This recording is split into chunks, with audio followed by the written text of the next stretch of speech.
Hola a todas y a todos, les doy la bienvenida en este coloquio de pintura.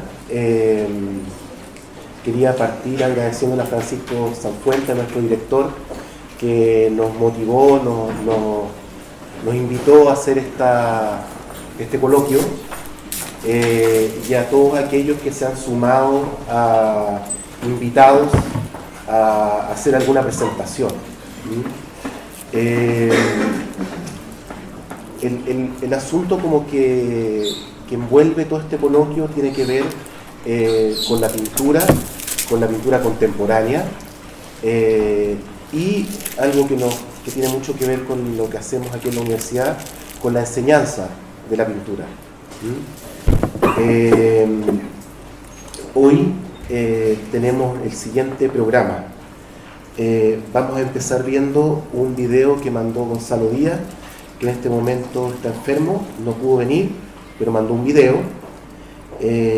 Luego venía Ignacio Gumucio con Irma Sepúlveda, Ignacio Gumucio artista, Irma Sepúlveda también, ambos son profesores en este momento de la Universidad Diego Portales. Ignacio Gumucio se formó acá, pero hemos decidido cambiar el orden. Así que vamos a partir con Nuri González. Yo y Nuri González. Nuri González durante este año se ha incorporado a nuestro taller, al taller que hacemos con Gonzalo Díaz, al igual que Jorge Cabiese. Y luego de nuestra presentación vendrá entonces Ignacio Gumucio con Irma Sepúlveda, y después de eso Arturo Cariceo, que es profesor de nuestro departamento, con su presentación. Invité a todos como a mí se me encargó, simplemente se me encargó esta misión, digamos, invité a todos aquellos docentes de nuestro departamento que hacen una clase vinculada al trabajo en pintura. Y me preocupé de, usando lo que conozco de sus talleres, lo que conozco de sus prácticas, usé ese conocimiento para invitarlos con algún tema. Eso fue conversado con cada uno. Espero que no haya sido como algo forzado, por lo menos no me dio esa sensación, y me preocupé mucho de que fuera algo que yo hubiera percibido como una práctica habitual en sus propios talleres. ¿Qué más importante decir en general? Bueno, que ustedes saben que nuestro programa, hace ya unos años, han cambiado el sistema en que existían antes especialidades. Ahora hay talleres centrales. Antes existía un taller de pintura, un taller de grabado, ahora, aunque se mantienen esos espacios de trabajo, se ha cambiado una modalidad en que hay talleres centrales de arte, talleres en los que se trabajan proyectos de arte y en donde está el lenguaje del arte por sobre la disciplina. Yo creo que eso muestra también como una dirección que ha tomado en general el departamento y la facultad, y yo creo que estamos en sintonía. Aunque estemos nosotros hablando desde la pintura, vamos a entender la pintura todo el tiempo como una forma de aprender arte, ¿sí? Como una forma también, un lenguaje desde el cual nos podemos desplazar a otros medios. Bueno, partamos viendo el video que mandó Gonzalo Díaz. Sí. Bueno, a veces pienso que todos conocen los datos, pero voy a decirlo. Gonzalo Díaz, profesor de nuestra facultad durante más de 50 años, artista visual, Premio Nacional de Arte. Bueno, ha trabajado mucho en pintura, hizo mucho trabajo con objetual, con instalaciones, etcétera. Tiene una extensa carrera. Lo que va a leer ahora, lo que lee Gonzalo en este video, es un texto que nosotros hemos incluido durante 20 años, más de 20 años, como una especie de emblema de nuestro programa.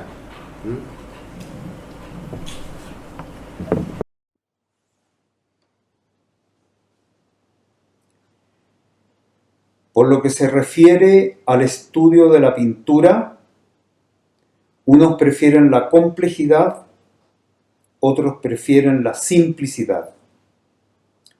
La complejidad es mala, la simplicidad es mala. Unos prefieren la facilidad, otros prefieren la dificultad. La dificultad es mala, la facilidad es mala. Unos consideran noble tener método. Para otros, lo noble es no tener método. No tener método es malo. Permanecer completamente en el método es todavía peor. Es preciso, en primer lugar, observar una regla severa. A continuación, penetrar con inteligencia todas las transformaciones. El objetivo de tener método es llegar a no tenerlo.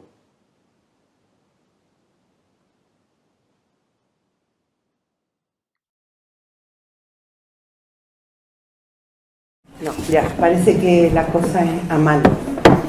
No hay que tener método. Hola, soy Nuri González, artista visual, una infiltrada, yo creo, en esta mesa. Yo me formé en grabado en este mismo gallinero, pero en los años 80. Y me formé en grabado porque me complicaba mucho la materialidad, el que se manchara la pintura cuando uno ponía blanco y no estaba suficiente, se me transformaba en un terrible problema. Entonces por eso elegí grabado, pero también fui el grabado como un sistema de reproducción de imagen, pero muy tempranamente me desplacé a investigar, cuestión que me valió casi reprobar todos los años por no hacer copias formales. Respeto mucho a los grabadores que hacen ediciones perfectas, nunca fue lo mío. ¿Por qué digo esto? ¿Y por qué estoy aquí hoy día? Porque para mí, igualmente, la pintura es una lengua madre, es un lenguaje desde el cual uno puede desplazarse a otras materialidades. Y eso es en el fondo lo que yo he hecho durante mis 30, 40, no sé cuántos años, el 85 estaba yo aquí, estudiaba. Considero que la pintura tiene composición, tiene capas, tiene cromía, y lo que a mí me parece interesante de la pintura y de lo contemporáneo de la pintura es que uno pueda desplazar los procedimientos pictóricos a otras materialidades, y para eso básicamente decidí traer esta obra que se llama Paisaje y Memoria, porque si uno tiene esa cuestión inquietante o sea, lo comprobé ahora en la muestra del Bellas Artes, que las personas pensaban que era una pintura, y no es una pintura, es una tela, es el forro de una cortina del Hotel Carlton Ritz de Beirut, que se destiñó y fue quemada por el paso del tiempo. Entonces ahí suceden dos cuestiones, que para mí es una metáfora es como la memoria de esa tela que ha visto la guerra en Beirut. pero está construida de esa misma manera como hace la pintura capa sobre capa. Entonces lo que quiero decir es que la pintura,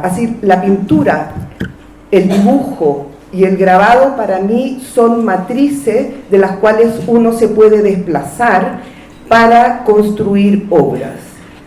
Y lo trabajo de esa misma manera, una capa gris, una capa blanca, que son en el fondo desplazamientos de los procedimientos de la pintura, que son las famosas veladuras. La luz, la sombra, entonces está todo eso en juego. Hay otras obras donde pongo los pigmentos a la vista y todo eso. Y viendo esto con Pablo el otro día hablábamos, y él se recordaba las pinturas de Maurice Lewis, que tratamos de poner una foto, que son unas pinturas de cortina, y que uno podía mirarlas, pero que son pinturas. Esto no es pintura, pero para mí es pintura, porque proviene de esos procedimientos. Entonces, y aprovecho de poner todo lo que está sucediendo en este campo visual. Es una cuestión que trabaja con la luz, la sombra, la media tinta, muy Universidad de Chile, ¿no? Como buscar el color local, como decía Adolfo Kuhn, porque yo tuve clases con Adolfo, pero de teoría, no de pintura. Pero Adolfo siempre decía, la sombra nunca se empasta, siempre es veladura, la luz es la que se empasta. Niños, decía, la luz nunca se hace con veladura, la sombra nunca se empasta, tenía esa cuestión. Entonces, como lo que quiero decir un poco, y agarrándome de ese texto que leyó Gonzalo sobre la enseñanza de la pintura sobre un grano de mostaza, tiene que ver con eso de tener método para llegar a no tenerlo. Entonces siento que el método aquí es ese lenguaje que es la pintura. Tener ese método para llegar a no tenerlo, y llegar a no tenerlo es desplazarse, para mí, desplazarse a otras materialidades. También recuerdo, parece que hoy día el día lo recuerdo, Jaime León, que también fue mi profesor de dibujo, que yo creo que es uno de los grandes profesores de dibujo y de dibujante, y me acuerdo también estar dibujando y deformar, y un día me dijo, súper bien deformar, pero no deformar porque estás escondiendo un mal dibujo, sino que, o sea, es como tener el método para llegar a no tenerlo, y llegar a no tenerlo tiene que ver con deformarlo. Entonces, creo que habla un poco de eso, de que en la pintura hay que tener un método para no tenerlo. Y no tenerlo es en la pintura misma, pero en sus desplazamientos. Me acuerdo de Cristóbal Banda, que lo tuve de alumno, y me dijo, yo no sé si usted me puede corregir porque no sabe pintar. Yo dije, no, yo creo que te puedo corregir porque algo sé de pintar. Entonces, y esto es como lo mismo, el hilo, el dibujar con hilo, el poner una tela larga tiene que ver como un brochazo de pintura, y el hilo tiene que ver con la gráfica. Entonces están esos desplazamientos, pero siempre con la pintura como un lenguaje que permite construir obras en su procedimiento. Eso es lo que yo podría aportar en esta infiltración de mesa. Gracias, Yuri.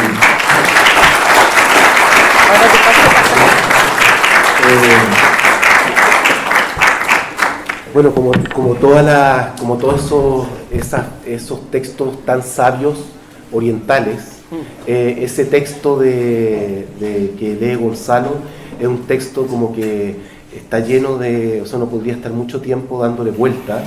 Yo creo que también pasa con la idea esta de tener método para no tenerlo, que es como si el método, que primero es como una herramienta ortopédica, algo externo que te obliga como a disciplinarte, digamos, en algún momento se se integra y uno puede abandonar como las herramientas de ese constructo, digamos. Bueno, mi nombre es Pablo Ferrer, y lo que quería hablarles hoy día muy brevemente es tratar de hacer un diagnóstico, como una especie de panorama de lo que yo he logrado como percibir de lo que está sucediendo hoy en día en la pintura. No es lo que les voy a decir, no es algo que yo haya leído, es más bien lo que he podido detectar siendo una persona que mira mucha pintura, que le gusta mirar pintura, que está atento a lo que se está haciendo, eso. Creo que quizás el punto desde el que uno puede partir es desde esta idea que hemos arrastrado tanto tiempo, que como que nos va mordiendo los talones, la idea de la muerte de la pintura. Está esa imagen como fundacional de Thomas Couture, ese pintor que fue el maestro de Manet, cuando ve un daguerrotipo y dice, se murió la pintura, de hoy en adelante. ¿Ah? Paul de la Roche. Ah, es Paul de la Roche. Ya, qué bueno. Que tenemos una historiadora que me puede corregir. Paul de la Roche. Paul de la Roche entonces ve este daguerrotipo y dice, desde hoy en día la pintura ha muerto. Después de esa vez, digamos, de esa ocasión, han venido una serie de instancias en las que se ha dado por muerta la pintura. Y debido a diferentes razones, por ser un medio que no es el medio por el que vemos más imágenes, por el que vemos mayoritariamente las imágenes hoy en día, por la potencia de la realidad, lo inalcanzable de la realidad, y sus capacidades de representación, por simplemente ser criticada como un medio comercial que produce objetos que pueden ser comercializables. Bueno, lo cierto es que lo que yo veo observando como la escena contemporánea es que hay mucha pintura, muchísima. Hay pintura por todos lados. Ah, eso sería buenísimo ir viendo. Sí. Que preparé un PowerPoint que tiene como 50 imágenes, son solo pinturas de artistas vivos, y hay estudiantes, hay pintores chilenos vivos, hay artistas internacionales, pintores vivos, hombres, mujeres siempre, y me preocupé aunque había ejemplos muy espectaculares, no los incluí si habían muerto. Solamente gente que está trabajando en este momento, ¿ya? Muchos chilenos, mucho internacional, mujeres y hombres. Bueno, vuelvo al asunto.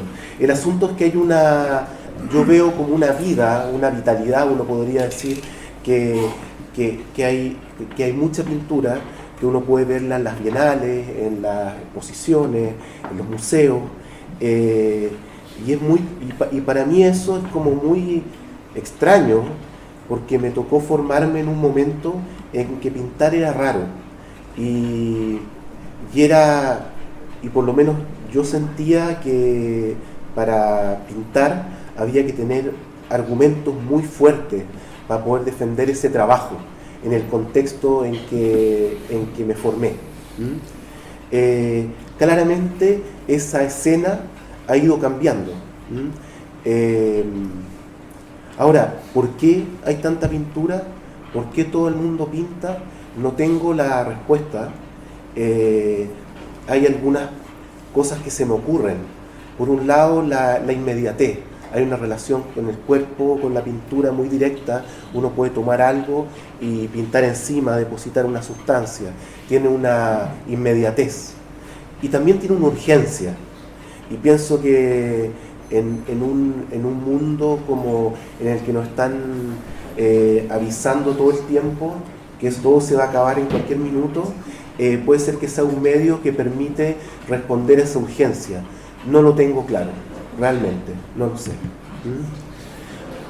Además de esta imagen de la multiplicación de la pintura, de mucha gente pintando,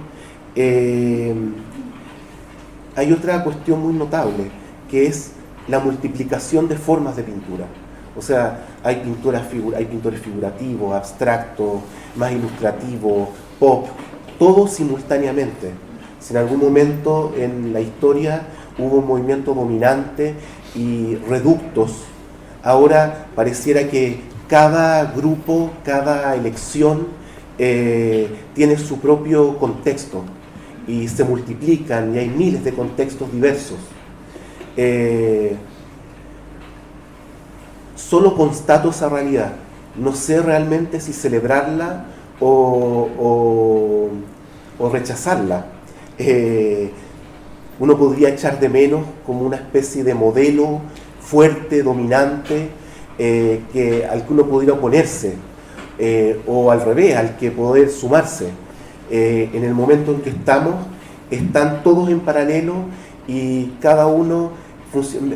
Imagino, yo no tengo redes, pero me imagino que funciona un poco como las redes, como que el algoritmo lee tus amigos, tus pares, y te los manda y forman una especie de isla de amistad abstracta, amistad figurativa, amistad... Tiene una contradicción esa multiplicación. Es parecida a la multiplicación del vestirse. Así como todos nosotros, cada uno se viste a su manera y no hay una cuestión dominante, fuerte, uno diría que eso implica como una multiplicación de individualidades. Todos somos diferentes, cada uno se muestra diferente y cada uno tiene una individualidad muy fuerte. Pero me da la impresión de que también, mirando muy una vista general, me parece que son épocas estas que vivimos como de pérdida de individualidad. No es una época de individualidades fuertes, más bien me parece que son más diluidas las individualidades, a pesar de que aparentemente podamos cada uno escoger una especie de traje a nuestro gusto. También es algo que no tengo totalmente claro, es solamente una observación general que puedo como plantear. Respecto a la multiplicación de formas, creo que detecto, por ejemplo, claramente cómo todavía existe una especie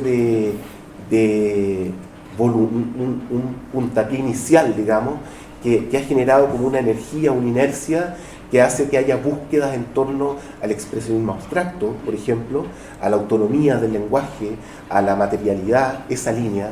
Veo también muy fuerte como algo parecido a lo que ha pasado en otras épocas,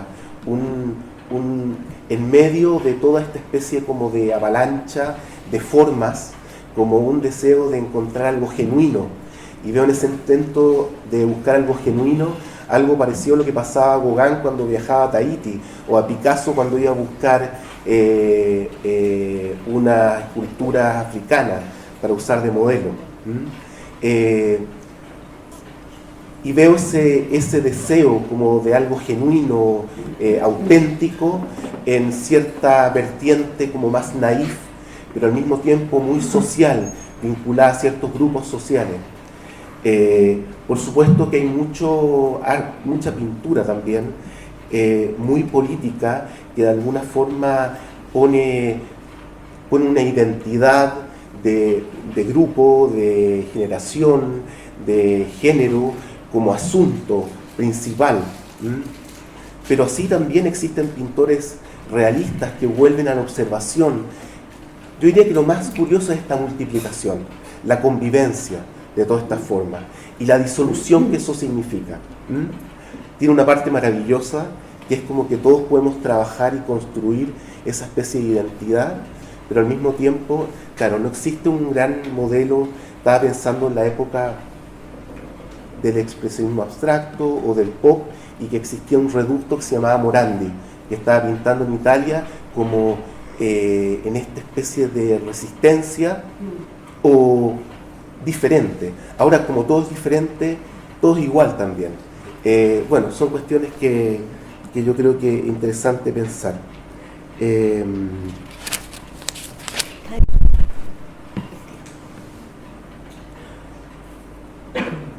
Lo último, la capacidad también de la pintura para absorber todos los medios que producen imágenes.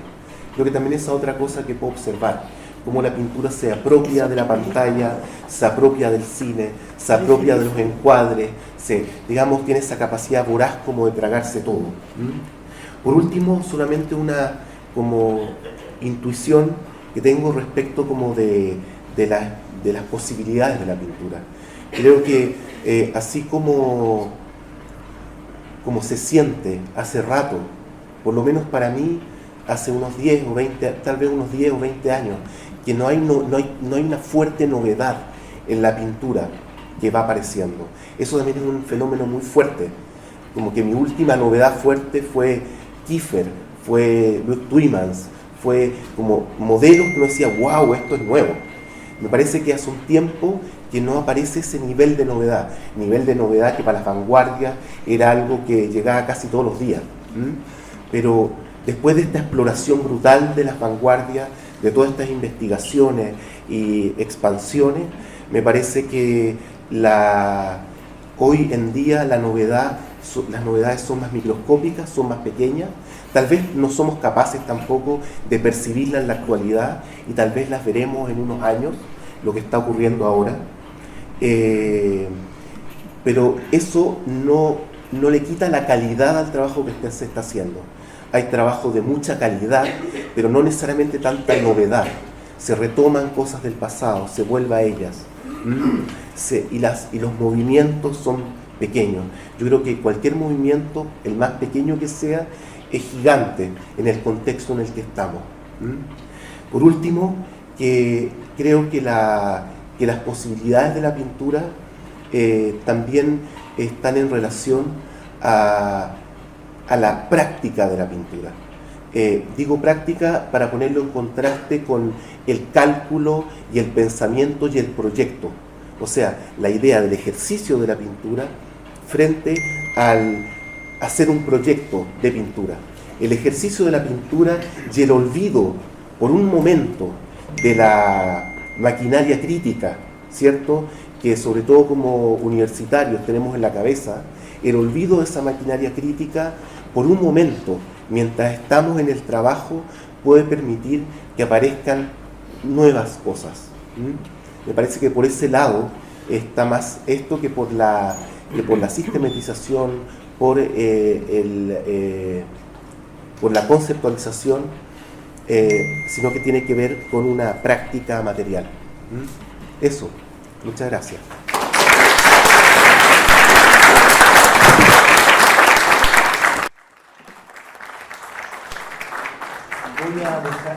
Voy a dejar con ustedes a Ignacio Gumucio,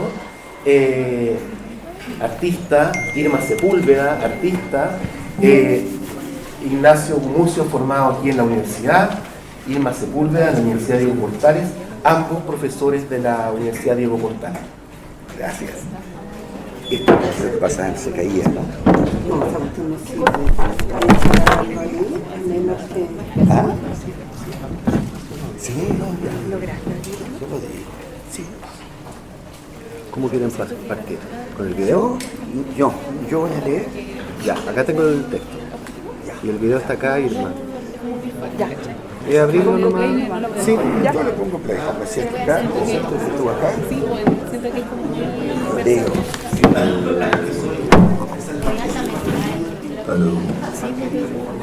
Es muy versátil. Voy a bajar el programa entero.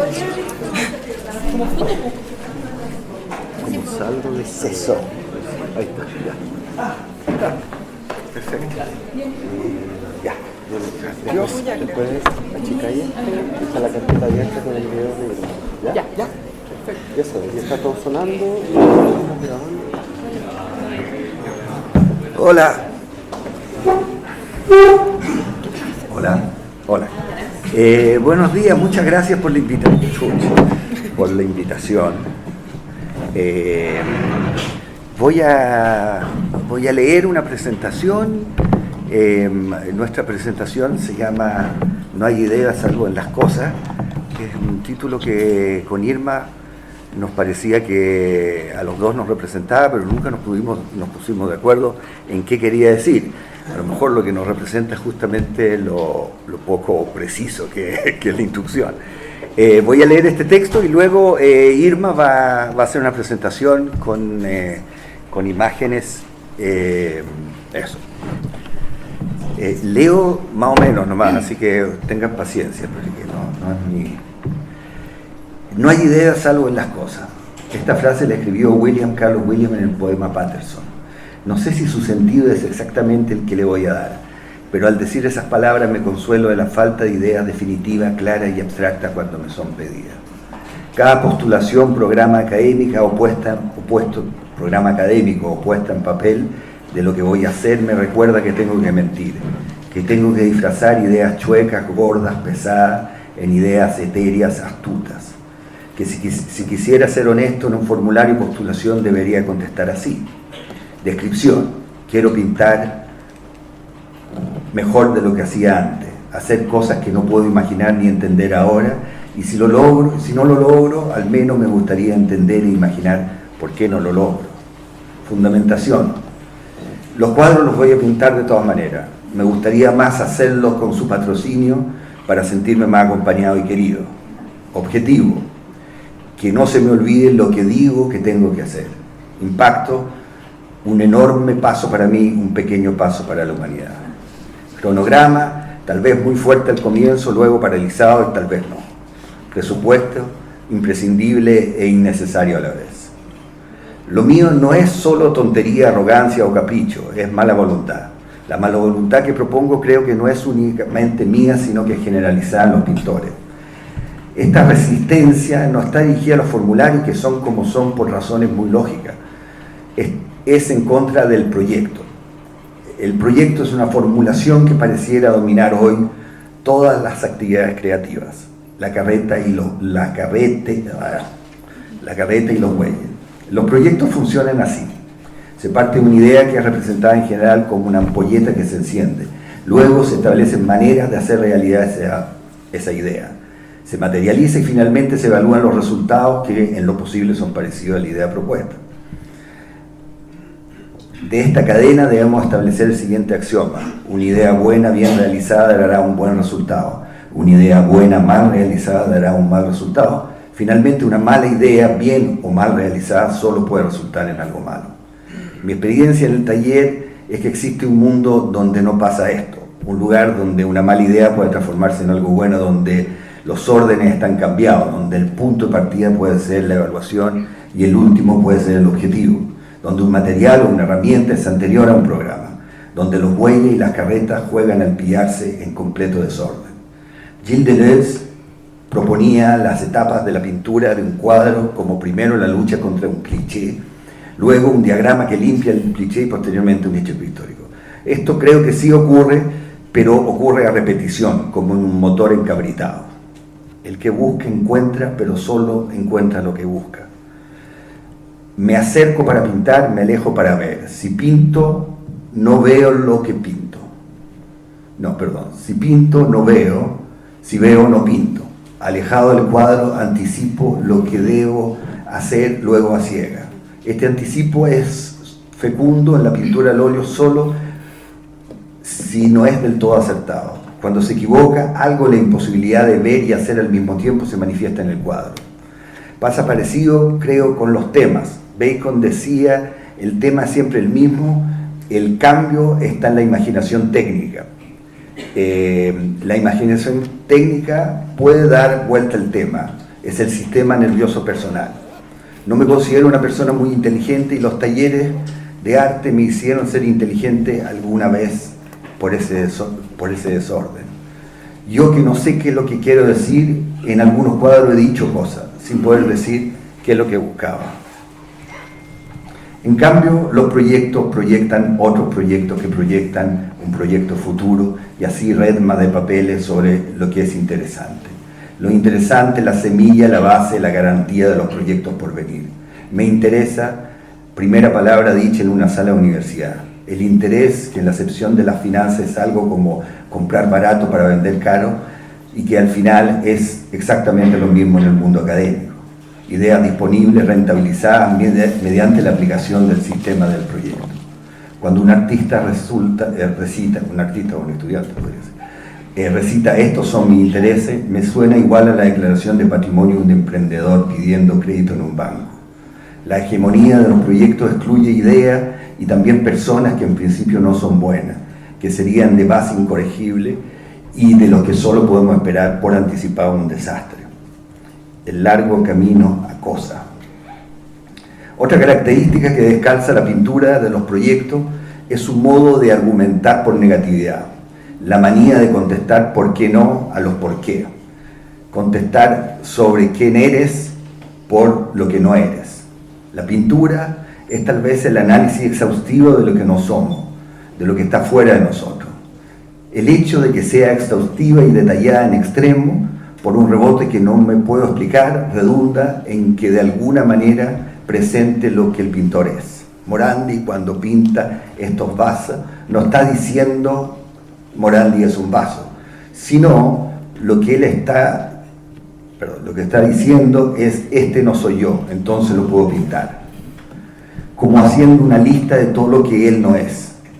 Durero pinta una liebre, cada vez que pinta la oreja dice, esta oreja no soy yo, entonces la puedo ver porque no soy yo. En este juego no hay miradas directas y no hay argumentos directos. Esta manera jabonosa de pensar en el mundo de los proyectos es fraudulenta. En cambio, en el taller es rigor. Las ideas puras y sus pedidos solo podrán entrar a esta pieza como ideas caídas en la realidad, como ideas ya convertidas en cosas, púdicas, vueltas mortales, alojando en cosas afectadas por la luz, el peso y el color de un mundo que muere todas las noches, pintables.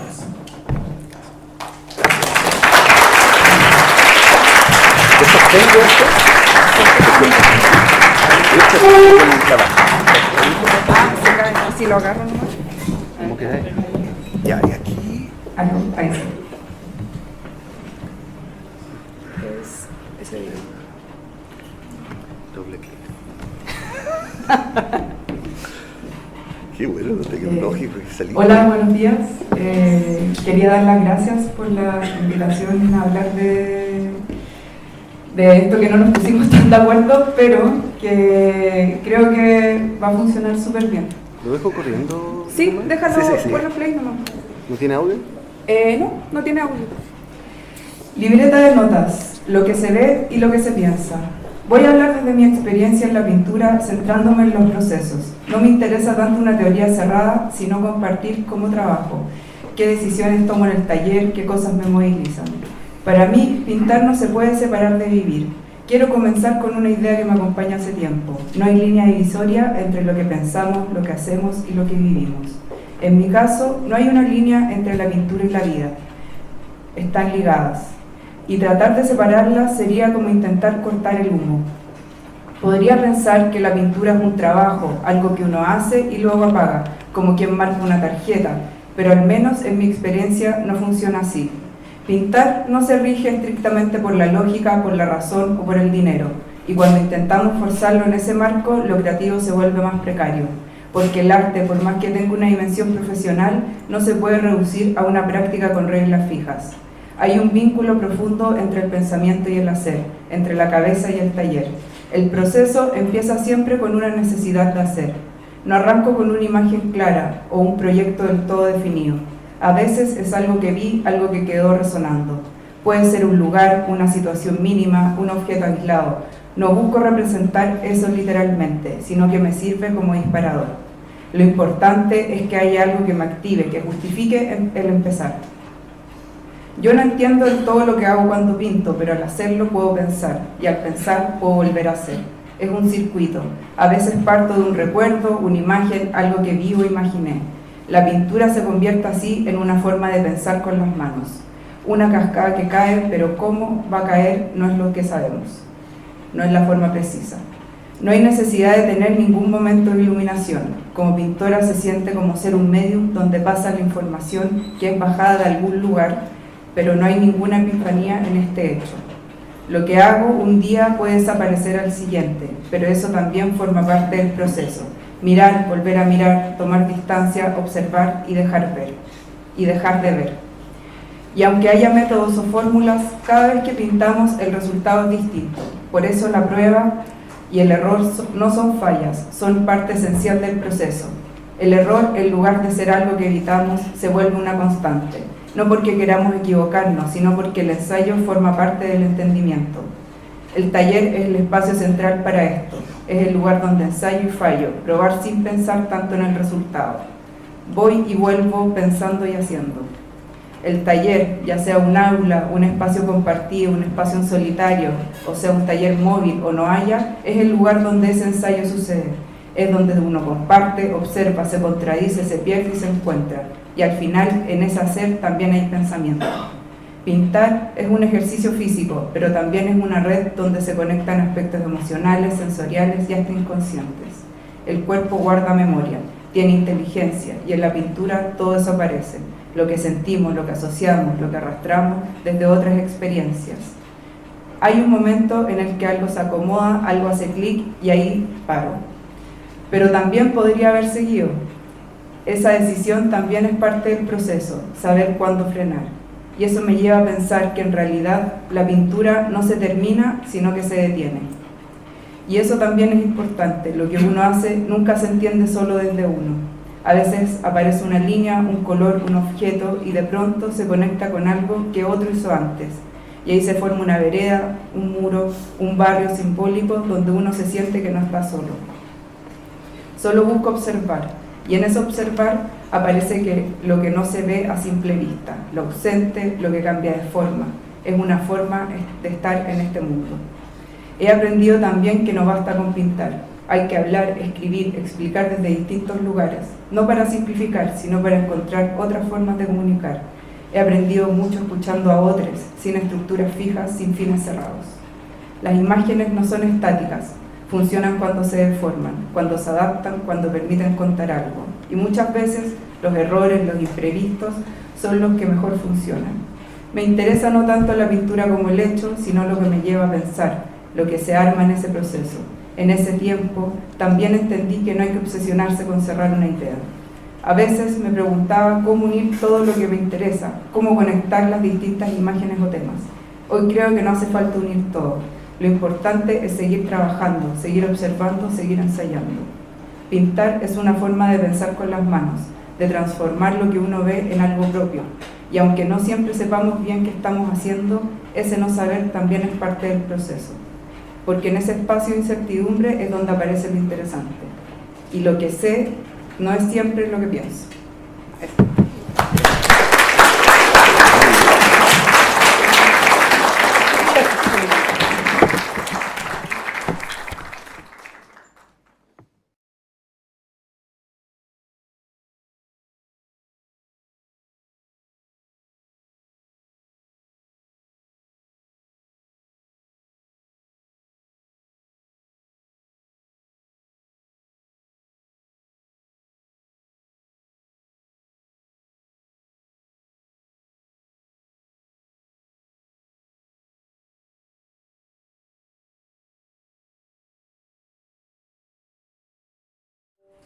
Funcionado de esta manera. Ahora va a presentar Arturo Cariceo, artista visual, académico de nuestro departamento, con una presentación que se llama Pintar sin pintar. Eso. Gracias. No. Salió como presentación como un cantante. Así. Vamos a cachar cómo resulta esta cosa. ¿Tenías algo que mostrar algo? No, ahí traje los monos.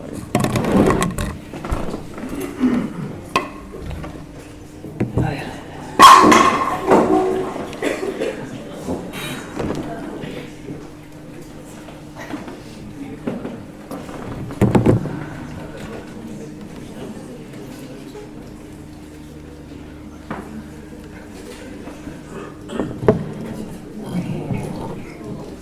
Aló, aló.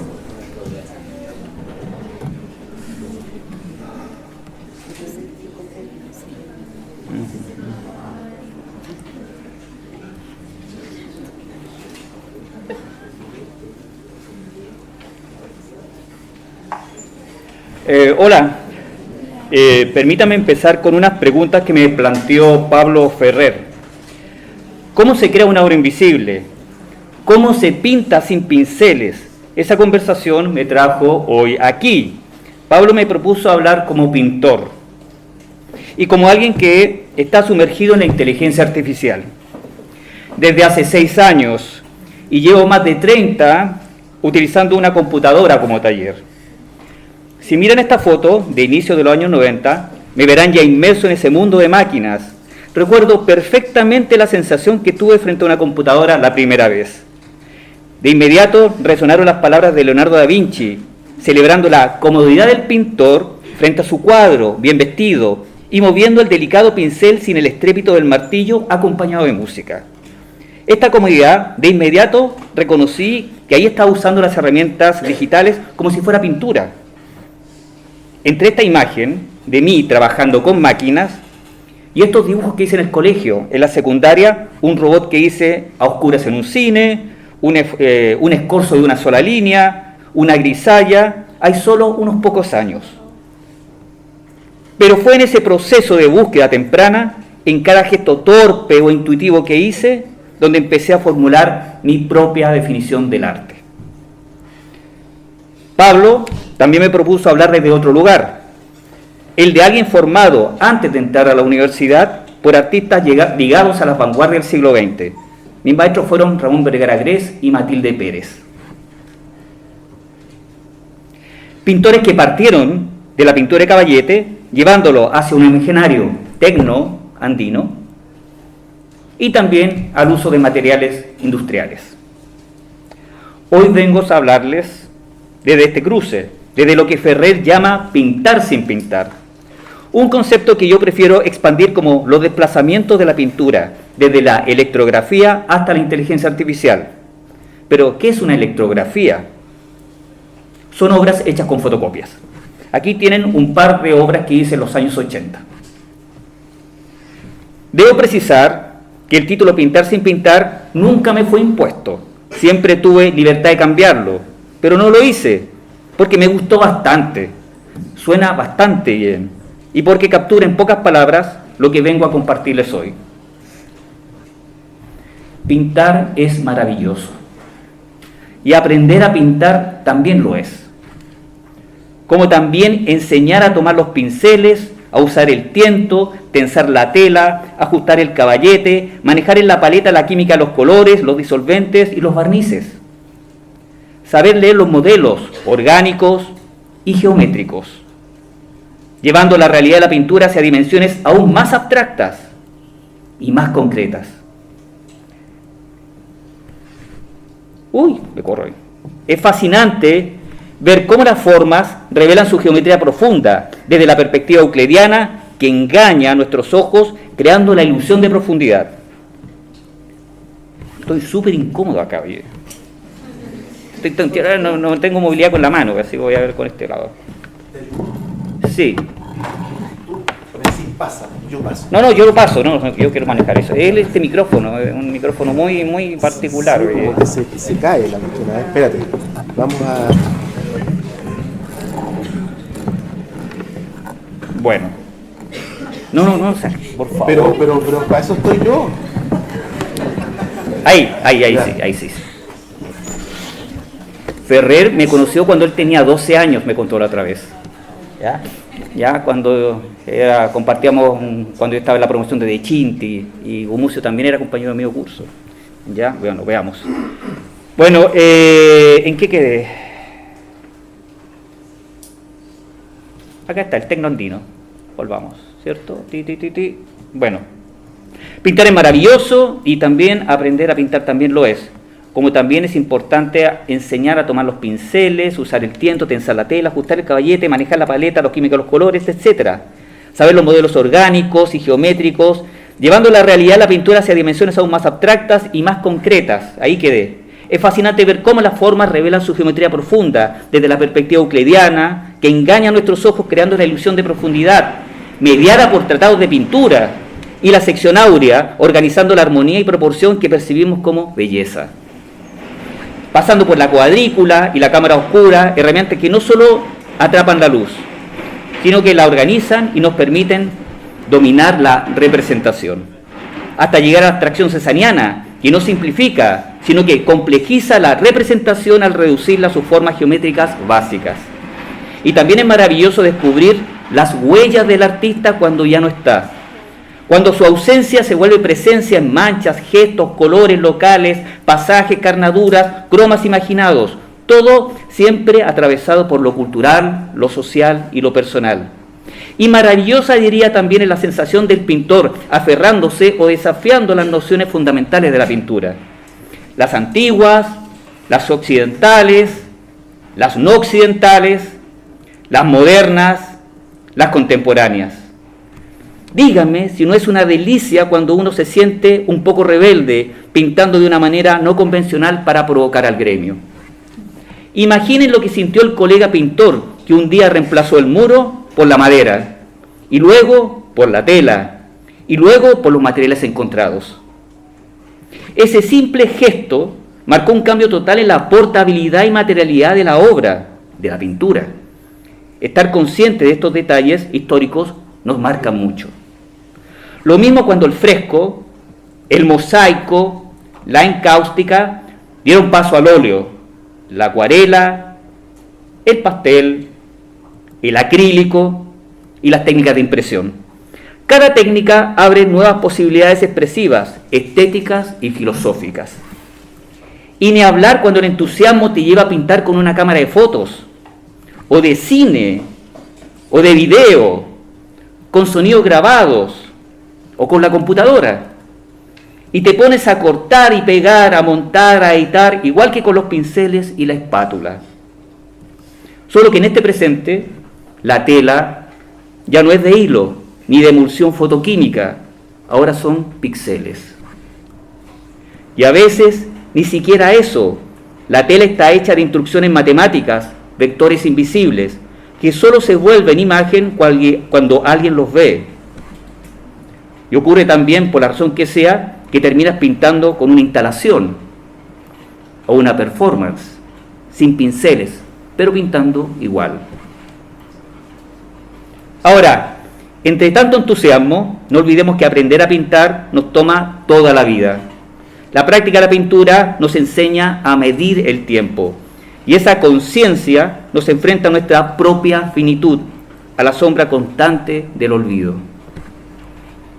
Ese momento inesperado, cuando nos preguntamos si todo lo hecho valió la pena, o descubrimos que ya fue hecho por otro. Como cuando nos damos cuenta de que no fuimos los primeros artistas en el planeta, que lo fueron nuestros primos, los neandertales, mucho antes que nosotros, y que los Homo naledi lo fueron antes que ellos, haciendo lo mismo hace 300.000 años. Incluso hay un vestigio aún más antiguo atribuido al Homo erectus de hace 500.000 de años. Solo pensar que compartimos símbolos con otras especies, que los sapiens no somos los primeros artistas de la humanidad, es motivo suficiente para brindar más allá del ego. Porque cuando pintas, viajas por la historia, y entre más lo haces, menos categórico te vuelves. Es importante recordar siempre que el enemigo del artista es su propia ignorancia del pasado, tan peligrosa como su ceguera para ver el presente. Mi interés por explorar las telecomunicaciones como medio pictórico, o lo llamado por Ferrer pintar sin pintar, nace de mi entusiasmo por pintar con las herramientas de mi tiempo. Desde que era estudiante entendí que la práctica pictórica no era simplemente aplicar pigmentos sobre un soporte, era y sigue siendo formular una pregunta. Una que no proviene solo de los museos y la academia, sino del entorno, de mirar el país donde uno vive, un lugar como Chile, un país sin importancia en la historia del arte del mundo y sin acceso a colecciones públicas relevantes. Aprendí que mis imágenes se construían desde la periferia geopolítica y simbólica del arte global. ¿Qué era eso que estaba acá? Para mí lo pictórico se volvió una superficie de tensiones entre tradición e ideología, entre representaciones y rupturas escuchadas. Desde esta perspectiva, hay tres figuras que considero bisagras fundamentales para salir de nuestro ensimismamiento. Primero, José Gil de Castro, un pintor incómodo para el canon fundacional local, pero fundamental, como documenta este riguroso estudio editado por Natalia Masfluf, se lo recomiendo. Enorgullece saber que su obra ahora está en Google Arte y Cultura. La pintura de Gil de Castro une palabra, imagen y contingencia. En la superficie de sus cuadros conviven la estética virreinal y la urgencia ilustrada de la emancipación americana, sin oponerlas a pesar del sueño republicano. A la derecha, una interpretación digital que hice a mediados de los años 90 de su célebre retrato de Ramón Martínez de Luco y Caldera. El segundo eslabón, un siglo después, es Vicente Huidobro, un poeta que no sabía pintar, pero que irrumpe con sus caligramas en 1912. Con él se vislumbra el arte contemporáneo. Huidobro desborda la palabra, la vuelve imagen, color, gesto. Propone una espacialidad desterritorializada, múltiple, poética y visual. Su gesto anticipa lo que hoy entenderíamos como hibridación de medios. Ambos, Gil de Castro y Huidobro, no son pintores en el sentido clásico, pero sus obras son pictóricas en un sentido expandido. De ellos aprendí que la pintura no depende de un pincel, depende de una posición frente al mundo. Por eso la tercera coordenada pictórica es Pablo Burjar. En particular, acotada a su viaje a Europa a los 77 años, ya casi ciego, en su única visita al viejo mundo. Esta anécdota hizo preguntarme, ¿qué habrá visto realmente? ¿Qué sentido tiene ir a buscar con los ojos cuando ya casi no se ve? Tal vez justamente por eso, porque ver no siempre es ver, y porque mirar también puede ser imaginar, intuir o simplemente resistir. Burjar es recordado por su obra manchista, una pintura que parece inofensiva al lado de lo hecho por algunos de sus discípulos más renombrados como José Balmes, Matilde Pérez y Ramón Vergara Gres, quien fue su ayudante. Descubrí, tratando con ellos, que si había algo que los unía era una honesta deuda con su maestro Burjar. Su potencia, reconocían, fue enseñarles a ser independientes a través de la persistencia en una mirada constructiva, incluso cuando esa mirada parecía no tener destino. Gil de Castro, Huidobro y Burjar hacen entender que la pintura no es solo técnica y por eso mismo aquí seguimos pintando. O en mi caso, desmaterializando la pintura, interrogándola desde otros soportes, desde otra estrategia. Porque incluso desde la periferia, o precisamente desde ahí, la pintura puede seguir siendo una forma de ver, aunque ya no tengamos ojos, aunque haya que proyectar la imagen. Entonces, ¿para qué pintar? Quizás para recuperar esa pregunta original que nos enseñan los manuales, la de mirar no solo para representar el mundo, sino para entender cómo se construye, cómo se borra, cómo se reescribe. Todo lo que acabo de compartir con ustedes no es solo un recorrido histórico, también refleja un proceso personal de entender la pintura desde un lugar diferente. Cómo se mueve, cómo se desplaza, cómo se transforma lo pictórico. Fue en ese cruce entre lo histórico, lo cultural y lo personal donde comencé a construir lo que llamo obra invisible, jamás renegando de la pintura, sino dejándome sorprender por sus desplazamientos y reinvenciones. Quiero mostrarles cómo se formó ese cruce. Viajemos por un momento a Chile de los años 80, un país bajo dictadura, donde la censura marcaba el pulso cotidiano y la disidencia era silenciada. Sin embargo, en ese clima opresivo, el underground artístico no solo se resistía, hervía. No eran solo publicaciones o espacios alternativos, eran plataformas de resistencia. Uno de ellos fue el Festival Franco-Chileno de Videoarte. Ahí descubrí cómo el arte puede cruzar fronteras físicas, políticas e incluso las del miedo. En ese ambiente fui testigo de cómo la pintura, mi lenguaje artístico de origen, comenzaba a migrar, se desplazaba del lienzo hacia otros medios, no desaparecía, mutaba. Respecto a mi quehacer artístico, lo llamé obra invisible, no porque no exista, sino porque se sitúa en el punto ciego del espectador. No se ve porque incomoda, porque cuestiona, porque no encaja en el marco. Como cuando digo que quiero tener un satélite como herramienta artística. Muchos se reirán, como también cuando hablo de obra invisible, pero no es tan absurdo como parece. Desde mediados del siglo pasado, los artistas intuyeron el potencial de las telecomunicaciones como un nuevo lienzo, soñando con liberar el arte de la materia a través de la televisión, experimentando con el telex para crear arte a distancia, anticipando la interacción humano-máquina, buscando llevar el arte a la pantalla fuera del museo, logrando conectar personas en tiempo real como una forma de arte, creando chats artísticos antes de Internet, explorando la democratización de las telecomunicaciones como espacios expandidos, anticipando el arte global en red, celebrando la creatividad vía satélite y uniendo la alta cultura y la cultura de masas. Yo no tuve satélites, tuve un fax y después Internet, y no prescindí de museos por rechazo, sino por búsqueda. Quise explorar el grado cero del performance, de la instalación, crear sin cuerpo, sin objeto, solo con la señal, una obra remota, una obra ubicua, como en su momento lo fue la pintura de Caballete, portátil, transportable, emancipada del muro. Este diagrama muestra esa trayectoria. No es una línea recta, es una coevolución.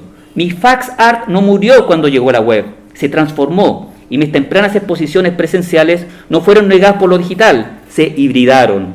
En cada transformación se pierde algo, la textura del lienzo, el peso del objeto, pero también se gana inmediatez, expansión, invisibilidad fecunda, como la pintura cuando deja el bastidor, pero que sigue buscando cuerpo.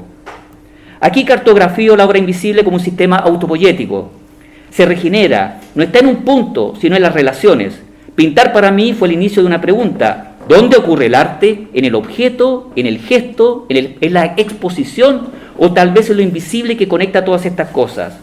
Esta es mi tela conceptual, donde represento y cuestiono los mecanismos de producción, circulación y legitimización del arte. En este otro diagrama, el tecnoimaginario dibuja en relación de progreso aparente, computadoras, robótica, inteligencia artificial, con una promesa cada vez más repetida, interfaz perfecta. Pero, ¿perfecta para quién? ¿Perfecta para qué? Porque mientras más fluida se vuelve la interfaz, más invisible se hace la tecnología. Y cuando la tecnología se vuelve invisible, también es más fácil darla por sentada. Nos olvidamos de que estas máquinas no son neutrales, que están diseñadas, que responden a intereses, a decisiones, a ideologías, y que nosotros, como creadores y como ciudadanos, también estamos moldeando su evolución. La inteligencia artificial no es una amenaza, sino una extensión de nuestras capacidades, tal como lo fueron en su momento la imprenta, la fotografía o el cine. Cada avance tecnológico nos invita a revisar cómo, desde dónde y para qué la usamos. El verdadero riesgo no reside en las herramientas en sí, sino en perder nuestra conciencia artística, nuestra conciencia crítica y nuestro agenciamiento. Desde la fotografía al deepfake, en 150 años hemos visto cómo cada tecnología no reemplaza a la anterior, sino que la absorbe, transforma y expande. Esta evolución constante nos obliga a reformularnos continuamente. Piensen en cómo la pintura se reinventó con la fotografía, el cine y la televisión. Crear con faxes en los 80 era pintar con las telecomunicaciones. Lo mismo cuando tomé un computador y conocí la web, y cuando tuve uno de esos computadores de bolsillo que se llaman smartphones, y cuando también realicé mi primera obra con inteligencia artificial generativa. Cada fecha marca un momento donde la práctica pictórica se desmaterializa un poco más, donde la obra se convierte en otro proceso distinto e integrado, y el objeto en experiencia y el gesto en pregunta. Y finalmente llegamos a esta genealogía, que no es lineal, del Renacimiento a la vanguardia, del net art a la IA. Cada revolución lleva a la anterior en su código genético. El net art de los años 90 no habría existido sin Duchamp, y la IA generativa actual no existiría sin el arte conceptual. Pero ni Duchamp ni el arte conceptual existirían sin Cézanne. Por eso hablo de desplazamiento de la pintura, no como un evento futuro, sino como una hipótesis del presente. Un presente donde las categorías de artista, obra y espectador no se disuelven, pero sí se mezclan, se mueven, se tensionan, se contaminan, por la tecnología y sobre todo por la propia historia del arte, que nunca ha sido estática.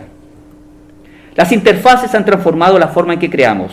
Comenzamos con el texto, que si bien era rudimentario, ofrecía total transparencia sobre nuestras interacciones con la máquina. Luego llegaron las interfaces gráficas con sus botones e iconos, democratizando el arte digital al eliminar la necesidad de programar.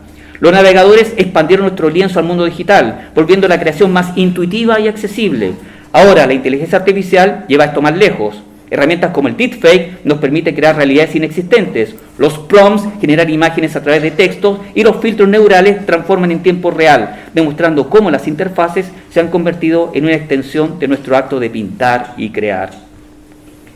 Esta imagen lo resume todo. La historia de pintar es también la historia de cómo democratizamos la creación, desde el grafito al prompt, de la materia al algoritmo. Observen la última etapa, la IA con nombres tan familiares como Midjourney. Herramientas que en apenas unos años han llevado la capacidad de generar imágenes verosímiles a las manos de cualquiera, ojo, con un dispositivo y una conexión a Internet. Y aquí radica la verdadera revolución en la era de los creadores de contenidos. Los desplazamientos de la pintura no son un horizonte lejano, son una condición de la hora. Y la pregunta ya no es solo qué es el arte, sino cuándo ocurre el arte. Y quizás, solo quizás, la respuesta está en todo esto, cuando lo que parecía invisible comienza a ocupar un lugar. No porque se vea, sino porque ya no se puede ignorar más. Antes que lo olvide, la proporción vitruviana, esa célebre proporción áurea que mencionamos al inicio, sigue con nosotras, silenciosa. Como bien recuerda Jesús María González de Zárate, especialista en Durero, esa proporción aún estructura lo visible, incluso en lo que no cuestionamos, en la forma de una tarjeta bancaria o en la geometría de un documento de identidad. Y por eso, aunque suene menor, me gusta leer en mi carnet de identidad la palabra pintor. Muchas gracias.